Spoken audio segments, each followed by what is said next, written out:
আসসালামাইকুম। আজকে আমরা রান্না করব লটকে শুটকির ভুনা বা দো পেঁয়াজু যেটা বলা হয়। প্রথমে আমরা ছোট ছোট করে লটকে শুটকিটাকে কেটে নিছি এবং সেটাকে শুকনা তাওয়াতে ভেজে নিতে হবে।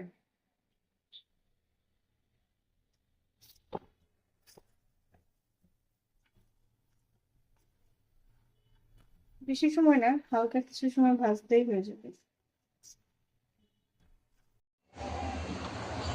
দিয়ে নিচ্ছি তেল। এবার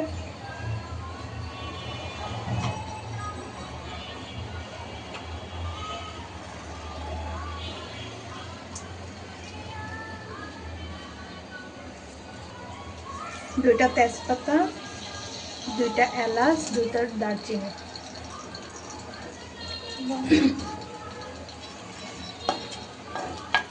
এবার আচ্ছা, লবঙ্গটা দেখে নিলে।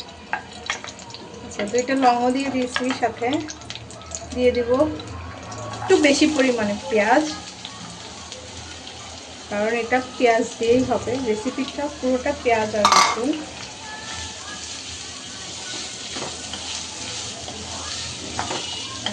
এই রেসিপিটার সবচেয়ে বড় যেটা উপাদান সেটা হচ্ছে রসুন।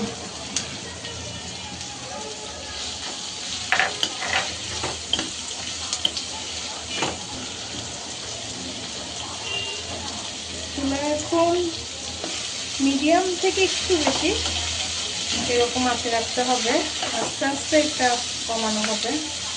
এখন আমি দিয়ে দেবো মশলা বাটাগুলো, দিয়ে দিচ্ছি।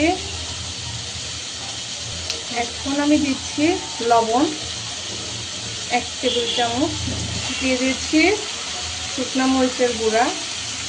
এটা যদিও ঝাল ঝাল হবে, সেই জন্য আপনারা পরিমাণ মতো দিয়ে দেবেন। আমি 1.5 চামচের মতো দিচ্ছি, 4 চামচে 1.5 চামচ।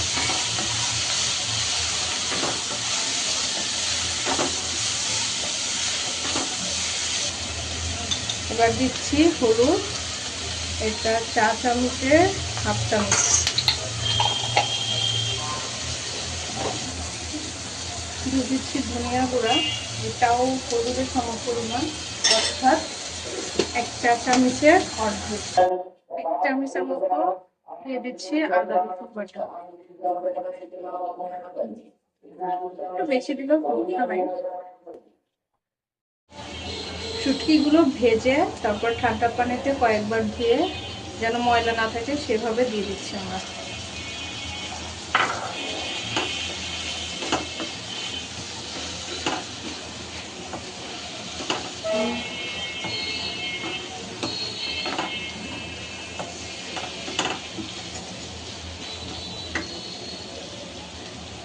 এখন আমরা পেঁয়াজ মাছ কষানোর জন্য অল্প একটু পানি দিয়ে দেবো, এবং এটাই শেষ, প্রথম, শুরু সব।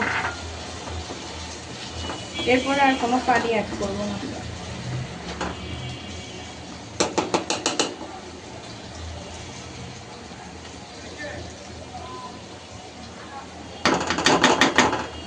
পেঁয়াজ থেকে পানি উঠবে, ওটাতেই পুরো রান্নাটা হয়ে যাবে।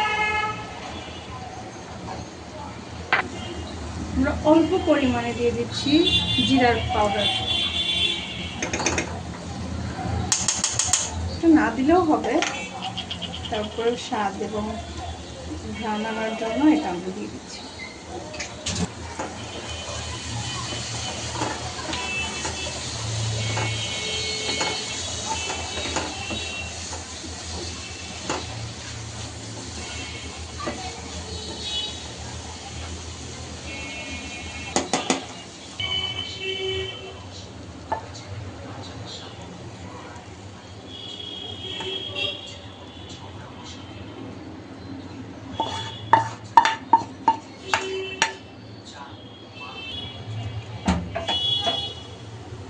আমাদের লটকার দো পেঁয়াজি বা ভুনা, যেটা যে বলতে পারেন, কিন্তু এটা আমার কাছে বেস্ট।